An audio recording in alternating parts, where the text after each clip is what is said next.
आप सभी का हमारे YouTube चैनल में एक बार फिर से स्वागत है। अपने उत्तर लेखन कार्यक्रम में आज हम बात करने वाले हैं पुलिस सुधारों पर।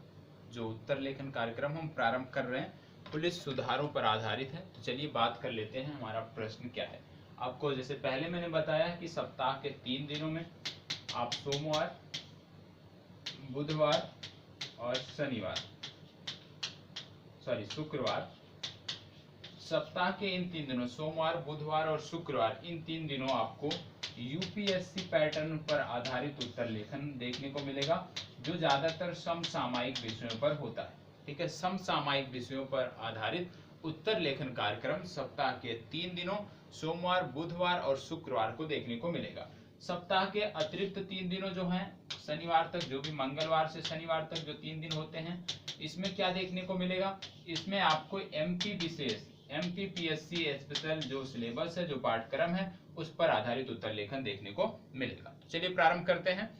हमारा प्रश्न है, बेहतर कानून व्यवस्था के लिए पुलिस सुधारों की महती आवश्यकता भारत में महसूस की जा रही है, इस कथन की परीक्षण करें। मतलब बेहतर पुलिसिंग व्यवस्था के लिए, भारत में बेहतर कानून व्यवस्था के लिए पुलिस सुधार महती आवश्यकता है, इस कथन की चर्चा करना है।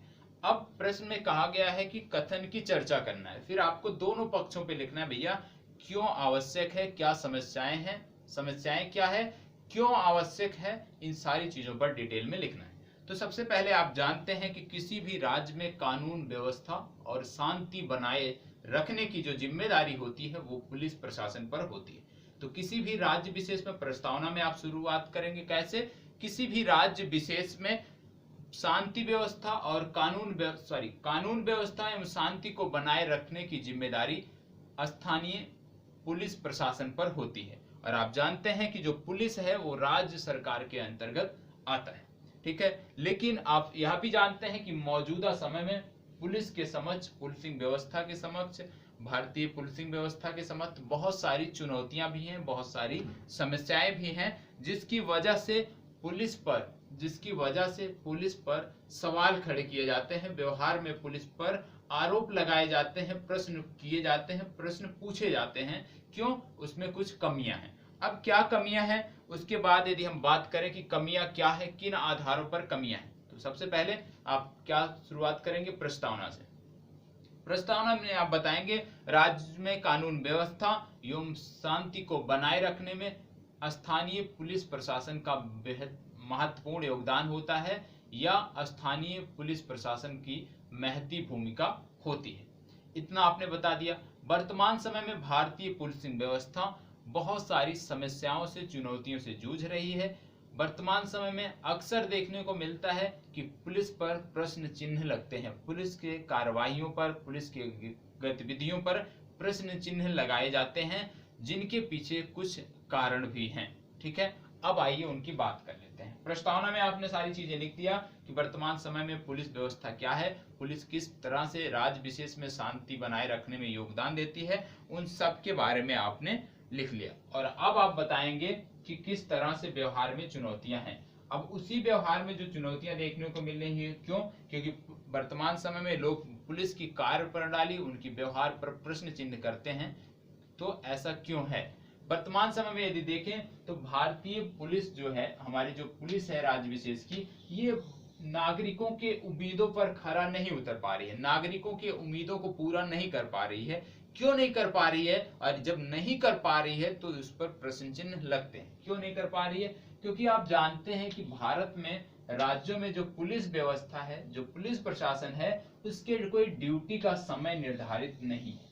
और जब भी किसी व्यक्ति विशेष के ड्यूटी का समय निश्चित नहीं होगा, निर्धारित नहीं होगा, तो निश्चित तौर पर वह अपना 100% उस क्षेत्र विशेष में, जिस क्षेत्र से वह जुड़ा है, नहीं दे पाएगा। दूसरी बात आती है कि यहाँ पे समय ना निर्धारित होना, त्योहारों आदि पर छुट्टियां ना मिलना। हर कोई चाहता है कि त्योहार पड़े या कोई धार्मिक आयोजन हो तो अपने घर जा सके, लेकिन पुलिस के साथ ऐसा नहीं है। पुलिस में जो लोग हैं वो जानते हैं कि त्योहारों पर तो उन्हें अक्सर छुट्टियां नहीं मिलती हैं। मतलब एक तो परिवार जनों से भी दूर रहना पड़ता है त्योहारों में। ठीक है, एक ये समस्या है। दूसरा है कि कार्यस्थल पर, कार्यकाल के दौरान जो कार्यस्थल पर वो कार्यरत रहते हैं, बहुत कम पुलिस वाले ऐसे होते हैं, मतलब भारत में यह आंकड़ा 6% है जिनको कोई अतिरिक्त पुलिस ट्रेनिंग के अतिरिक्त कोई अतिरिक्त ट्रेनिंग यदि मिल पाती है, तो भारत में सिर्फ 6% पुलिसकर्मी ऐसे हैं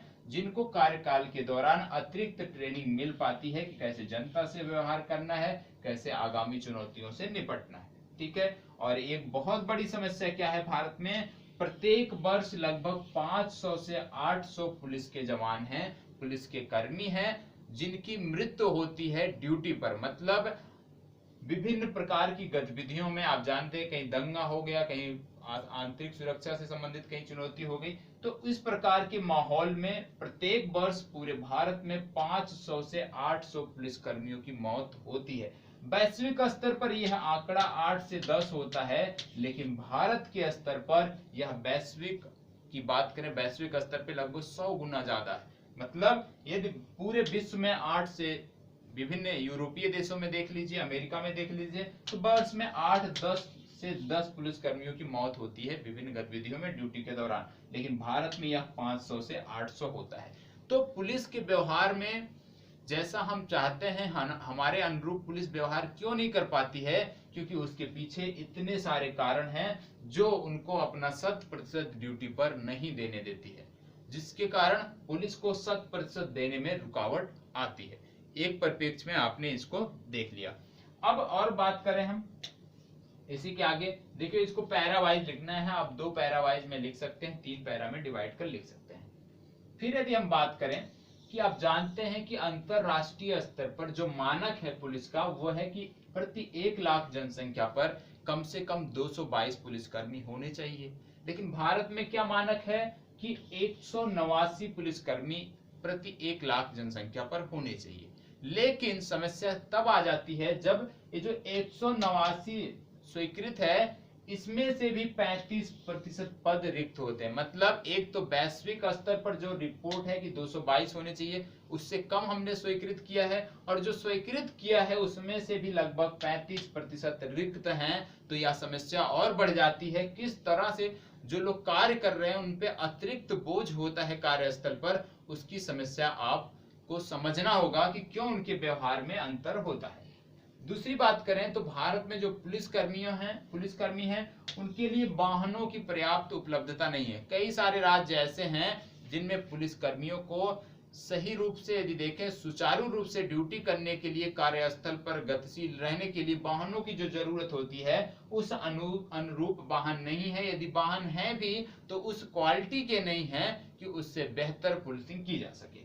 दूसरी बात, फॉरेंसिक सपोर्ट, भारत में पुलिस को फॉरेंसिक सपोर्ट नाम मात्र का है। कोई हाईलाइटेड केस होता है तो वहां पे भले ही फॉरेंसिक सपोर्ट मिल जाए, लेकिन ग्रामीण क्षेत्रों में कोई फॉरेंसिक सपोर्ट नहीं मिलता है। ग्रामीण क्षेत्रों में किसी की हत्या हो जाए तो कोई फॉरेंसिक जांच नहीं होती है, पुलिस ही अपने कार्यों की सीधी वहीं पे कर लेती है। और संरचनात्मक कमियां भी हैं। आप जानते हैं कि भारत में जो पुलिस स्टेशन है, ग्रामीण क्षेत्रों में विशेषकर जो पुलिस स्टेशन है, वहां पे अवसंरचना इतनी बुरी है कि बंदा बारिश में बैठ नहीं सकता। आप देखते हैं कई स्थानों पे बारिश में छत से पानी टपकता रहता है पुलिस स्टेशनों में। कई ऐसे हैं कि बारिश में बाढ़ आ जाती है तो डूब जाते हैं हल्की बारिश में। तो एक तो है कि अवसंरचनात्मक कमियां भी हैं। दूसरा क्या है कि ड्यूटी के अधिक घंटे। पुलिस कोई भी व्यक्ति है यदि उससे समय से ज्यादा कार्य कराएंगे, क्षमता से ज्यादा कार्य कराएंगे, तो निश्चित रूप से उसके व्यवहार में अंतर देखने को मिलेगा। भारत में कई राज्य ऐसे हैं जहां पुलिस कर्मियों से 18 घंटे तक ड्यूटी कराई जाती है। ठीक है, आपने 18 घंटे तक ड्यूटी कराया, ठीक है।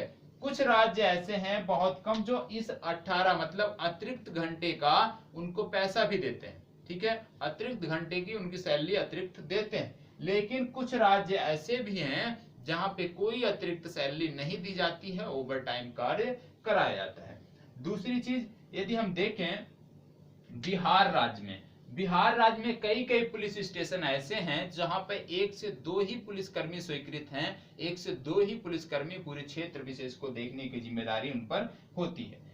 यदि हम देखें तो इनका वेतन जो है, इनका जो वेतन है, अतिरिक्त वेतन जो दिया जाता है राज्यों द्वारा, तो किसी भी व्यक्ति के जो मानसिक स्वास्थ्य है, उसकी स्वास्थ्य से संबंधित किसी को अतिरिक्त वेतन देकर हम उसकी मानसिक शांति या उसकी शारीरिक शांति नहीं दे सकते हैं। तो अतिरिक्त वेतन देना, अधिक काम के अतिरिक्त वेतन देना, यह कोई विकल्प नहीं है। हमें क्या करने की जरूरत है कि जो पद रिक्त हैं उनको भरने की जरूरत है। ठीक है, क्योंकि आप जानते हैं कि यदि काम के बदले भले ही आप अतिरिक्त पैसा दे रहे हो, अतिरिक्त वेतन दे रहे हो, लेकिन एक माह का जो अतिरिक्त वेतन देते हो या कुछ घंटों का जो अतिरिक्त वेतन देते हो, वो दैनिक तनाव को कम नहीं कर सकता है। तो वेतन जो है, अतिरिक्त वेतन दैनिक तनाव को कम नहीं कर सकता है, और उसी तनाव की वजह से ही उनके व्यवहार में बदलाव देखने को मिलता है, और लोग यह आपत्ति या आरोप लगाते हैं कि पुलिसकर्मी सही ढंग से व्यवहार नहीं कर रहे हैं। सही ढंग से व्यवहार कैसे करें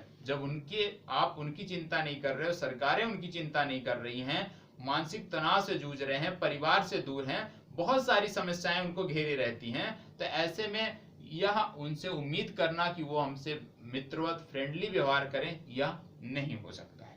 ठीक है, यदि हम देखें तो ज्यादातर समस्या क्या है कि भारत के ज्यादातर राज्यों में जो नेतृत्व हैं, जो नेतृत्व करता है, जो मुख्यमंत्री हैं, वो क्या है, सामंतवादी सोच के हैं। और सामंतवादी सोच के कारण वो क्या करते हैं कि पुलिस व्यवस्था पर खर्च नहीं करना चाहते हैं। एक बड़ा कारण यह भी है कि ज्यादातर राज्यों के नेतृत्वकर्ता जो हैं वो सामंतवादी सोच के हैं। ऐसे में वो राज्यों पर खर्च नहीं करना, पुलिस व्यवस्था पर खर्च नहीं करना चाहते। यदि कोई राज्य ऐसा बोले कि उसको पैसे की कमी है, संसाधनों मतलब पैसे की कमी है कि पुलिस में कैसे सुधार करें, तो यह गलत है। भारत में प्रत्येक राज्य के पास पुलिस सुधार के लिए पर्याप्त धन उपलब्ध है, लेकिन राज्य सरकारें क्या करती हैं, उस धन का सदुपयोग नहीं कर पाती हैं। पर्याप्त फंड रहता है सभी राज्य सरकारों के पास, लेकिन उसको कहाँ उपयोग करना है, सदुपयोग उसका कैसे करना है, यह उनको नहीं पता है, और यह करना भी नहीं चाहती हैं। इसी वजह से ये समस्या देखने को मिलती है। आप यह भी जानते होंगे कि राज्य सरकार जो है अपनी प्राथमिकताएं ही नहीं तय कर पाती कि कहां पे धन खर्च करना चाहिए, कहां पे नहीं करना चाहिए। जो फालतू के कार्यक्रम है उसमें पैसों का बंदरबाट हो जाता है, खर्च कर दिया जाता है, लेकिन जो आम नागरिक के लिए जरूरी है, भारतीय पुलिस व्यवस्था के लिए जरूरी है, पुलिस कर्मियों के लिए जरूरी है, उस पर ध्यान नहीं दिया जाता है। एक बड़ी समस्या है जिससे व्यवहार में अंतर देखने को मिलता है। आप यह भी जानते हैं कि प्रतिवर्ष आप दंगों की वजह से, दंगों और विभिन्न प्रकार के जो हमारे बात कर ले कट्टरपंथी जो उग्रवाद की समस्या और विभिन्न प्रकार की जो समस्याएं होती हैं, उसकी वजह से पूरे भारत में लगभग 9% नष्ट होता है। लगभग 8 से 9% की हानि होती है। जो जीडीपी का 8 से 9% है, ये दंगों और विभिन्न प्रकार के आगजनी से नष्ट होता है। भारत की संपत्तियां नष्ट होती हैं। ऐसे में यदि हम पुलिस व्यवस्था पर खर्च कर दें, बेहतर ढंग से पुलिसिंग व्यवस्था पर खर्च कर दें, उनकी जरूरतों, संसाधनों, फॉरेंसिक और सारी व्यवस्थाओं पर खर्च कर दें, तो ये जो जीडीपी पे 9% हमारा नुकसान होता है, खर्च होता है प्रतिवर्ष, उनको सही करने में इस आंकड़े को हम 1 से 2% तक ला सकते हैं। लेकिन जरूरत है कि सरकार जो नेतृत्व करता है वो समझें। ज्यादातर राज्यों में क्या है कि लोग चाहते हैं पुलिस में सुधार ना हो। क्यों? क्योंकि पुलिस को लोग मानते हैं कि वो राजनीति के, मतलब जो राजनीति के केंद्र बिंदु है उसके अंतर्गत ही रहे। लोग विभिन्न राज्यों में, उत्तर प्रदेश की बात ले लीजिए, बिहार की बात ले लीजिए, झारखंड, मतलब जो पिछड़े हुए राज्य हैं ज्यादातर राज्यों में, और जो विकसित राज्य हैं उनमें भी यह समस्या देखने को मिलती है कि जो राजनेता होते हैं वो चाहते हैं कि पुलिस व्यवस्था, कानून व्यवस्था उनके अंतर्गत रहे, उनके अनुसार पुलिस कार्य करे। यही भारत की समस्या है। इसी वजह से समस्या देखने को मिलती है, क्योंकि पुलिस को अपना 100% कार्य करने को नहीं मिलता है, दबाव में कार्य करती है। इस वजह से भी वो मानसिक तनाव बढ़ता रहता है और वह व्यवहार में झलकता है। ठीक है, अब क्या करना चाहिए, वर्तमान समय में क्या सुधार करना चाहिए?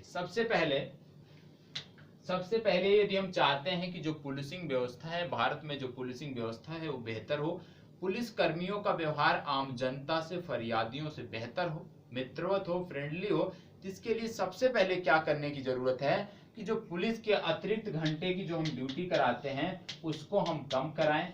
ठीक है, अतिरिक्त जो कार्य भार दिया जाता है, जो कार्य का दबाव पड़ता है, उसको कम करने के लिए जो रिक्त पद हैं उनको जल्द से जल्द भरे जाने चाहिए।